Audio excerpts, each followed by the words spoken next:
that I speak to her? Oh, yeah. Oh, okay. I don't know stuff. Why are you looking at her? Right. No, but and you're not looking at me. I'm the one that's, paying for everything. I'm the one. I'm the next of kin. Yeah. You don't be knowing how to, because sometimes, I mean, if you brought that person with you, you would think that they want their opinion to be heard or whatever. But sometimes that person walk out the room, they go, I'm the person that's in charge. Yeah. I'm the because the other person think and feel that they're helping, right? That they're supporting. So she's allowing me to talk. So, but then they take it to the extreme. Yeah. And that's why at the end of the counsel, when I counsel the family, I'll say to them, so it's okay for me to speak to anybody in this group, right? Because that's the only people I'm going to talk to. I'm going to speak to anybody else. They say, yeah, that's fine. Well, if you ask that question in front of the group, it's like kind of awkward. Well, yeah, I guess, yeah. Don't want to hurt nobody's feelings. Well, most of the time it's relatives. Most of the time it's relatives. But then you get somebody, you get them to pull you to the side and say, no, you only talk to me or such and such. That's it. Don't talk to, you see he crazy, because don't talk to him. We don't want to be in the middle of y'all drama. Please. Like, come on. Please. Look, like they say at the church, just arrest it at the door and then come on in. Man. Arrest it at the door. But to hear somebody like her perspective, because of the fact that she is so nice. Yeah. She's get along with everybody. Yeah, for her to say, I can't do it. She said, I can't do it. I can't deal with the people. And she said she went in the front door and out the back door. That's it. She said, she was like, listen, I will pray with you. I will snot with you. I will minister to you. I will, what you say, hold the mic. I will hold you up if you need me to. But dealing with you one-on-one. Because listen, I do understand. Right. Because she lost a sister and a grandmother. Yeah. I understand your grief. But it's not easy. Keep telling people it's not easy. That's why I can't wait to get a special person to be able to. She one of them special people, y'all. Me, I be having to pray. I be having to speak in tongues. Everything else because oh my gosh, yeah. Like, I didn't do it. It wasn't me. It wasn't me. Why are you taking this out on me? I told you about that person that I counseled years ago, and I worked for the other mortuary.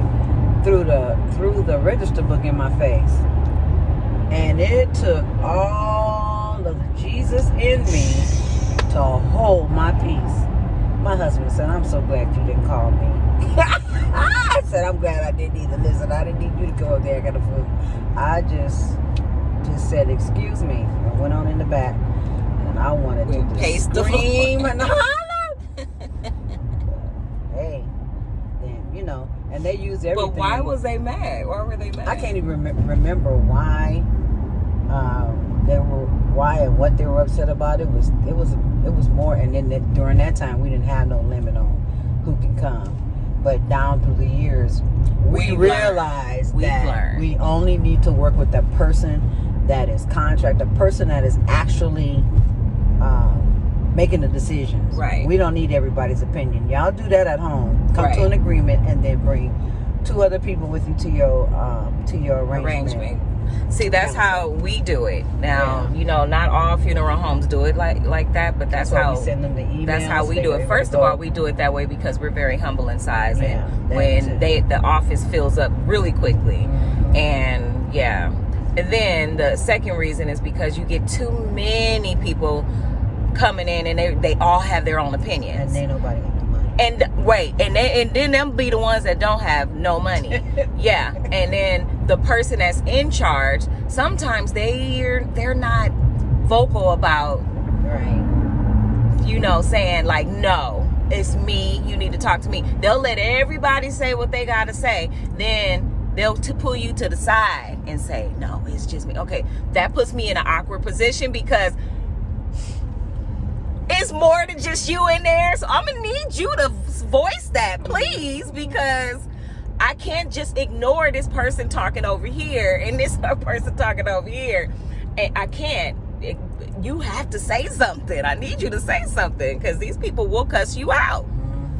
So we've learned to have only 3 people in the arrangement conference. That's the main person. Like, it could be, like the siblings have equal rights. So it could be like 5, 6, 7 siblings, but we don't need all of them there. Right. It could be whomever the beneficiary is, because sometimes the beneficiary is not the legal next of kin. So we need them there if they're going to be using insurance. And somebody that's level-headed too. I mean, somebody else, whoever is level-headed, that can conduct do the business part, because sometimes your grief, the main person is grieving so much to where they can't think or fun. They need somebody that's there that can help them, with the business part of it. But we tell our families, I'm sorry, it's only 3 allowed. Well, it's all of us, and no. We need you guys to have your meeting separately. Was there an accident? I don't know. I think they swerved because they couldn't stop fast enough. Oh. So everybody swerved. But we need you guys to have your own private meeting, your own private family meeting, and come to a decision. Whatever arrangements that you guys want to do, make that decision in that meeting, and then choose the 3 people that's going to come and do the arrangement conference with the counselor, because it's overwhelming. It's overwhelming when you have so many people in a conference giving their opinion and all that stuff, and then all of a sudden they break out into an argument and you be like, oh no, you got the referee, you got to do, I mean, come on now. Like you heard my cousin say, they depend on us to be the counselor, the grief counselor, the this, the that. They want us to do everything. It's the truth. It's the truth. And honestly, the mortuary is not. We're not referees. We're not real like grief counselors. We're not. We're just arrangement counselors. That's it. Oh God. But what I'm going to do is we're going to have people come in to talk to us about grief and how to counsel people and talk to people about that, so that way we can have a better understanding, since that is something that they lean on us for. Yeah. So, but some of the counselors that are in ministry, it's easy for them to do it. Oh yeah, it's easy for them to do it, but for the lack of a better word, a lot of our counselors are not. Because we learn by trial and error. Yeah. So a lot of times, even the training sessions that Ms. Ray is putting us through right now, it's a lot of good information there that even myself, no one trained me or taught me how to do it. I'm in ministry as well, but no one trained me. When I first started out counseling, I didn't even have a counselor's license, but I was asked to sit with families while they weren't there and all that. Nobody trained me. I did it one-on-one. I just learned one-on-one, but I just did it by myself. So with the training classes that Ms. Ray is now giving us, it helps us to better understand the process and how it should be done, and what to do, what not to do, what to say, what not to say. It's important because it helps you through the funeral to do that conference. What is it? Better, more informed, and it just helps when you know what you're doing. Yeah, I was thrown into it as well. Yeah. Not by anybody but myself, pretty much. Went to the class, but after that, that's nothing. Literally, the funeral counseling class is nothing. It's nothing but codes and stuff. You're just learning the codes and everything. You're not really learning how to be a counselor. And I was like, you know what? We're getting more counselors now. I think we have like a total of 5 of us now. So with me it's 6, I guess, right? With me it's 6. 2, 4, is that 2, 4, 6? Yeah. So I was like, you know what? They need to be trained, and they need to be trained on how we do it here at Exquisite. So I just came up with a training that I was telling you guys about, that I'm wrapping up. Actually, the next couple of weeks we'll be wrapping it up. But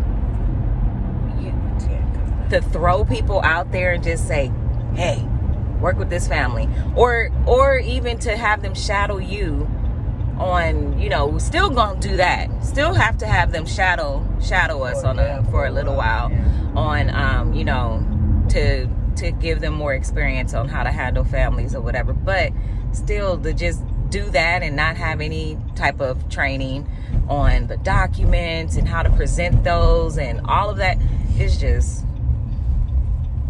setting them up for failure. Mm-hmm. How to deal with irate families and all that. You gotta have some type of system in place. So doing that, putting that together, implementing that, and hopefully it'll be beneficial. I know it'll be beneficial for them, and I'm creating a handbook for them to be able to refer to once the courses, the training is done. And so that kind of put a hold on my course. Not only that, I kind of put a hold on my course because of what happened with my grandmother and everything. I just needed a mental break from everything. So, but this training had to be done for our counselors. I was like, no, there's no way I'm going to just throw them out there. And then we have a new Spanish counselor. Like, I need her to be well informed, because she's going to be speaking Spanish. I don't speak Spanish. I don't speak Espanol. So I need for her to know exactly what she's talking about, because I'm not going to know what she's talking about. You know what I mean? So I need her to be able to be comfortable communicating with the families in Spanish without me having to say, okay, now what did y'all say? What, you know, I need that. So, yeah. So we have the last couple of weeks of that going on, but I'm telling you guys, any and everybody that's in this industry, it is not easy. It is not for the faint at heart. It's not for the weak, because these families are dealing with a difficult situation, probably the worst thing that's probably ever happened to them. A lot of them come in, never done this before, never lost a loved one before, and a lot of times they take it out on you. Yes, indeed. They will take it out on the funeral home, and you gotta be strong enough to deal with it, or strong enough to walk away when they are in your face, and all of that. Yeah. So we're gonna do more of these car vlogs or diary or confessions or whatever you want to call it, because of course me and Miss Beverly were always riding together since since gas has increased tremendously. Don't make no sense. Oh, he said he's on his way. Gas is ridiculous. It's just don't make no sense. It cost me $80 to fill up my gas tank. It makes no sense. So yes, we carpool. Oh yeah. And we of course we discuss things. So if you want more of these, car chronicles, confessions, whatever you want to call them, let me know. Hit me down in the comments, and I will do more. If you want to see more like my cousin Latrice, talking about the realness of being a counselor and how she demoted herself. She said she demoted herself to just a service attendant. She said, I will hold the tissue. I will hold the mic.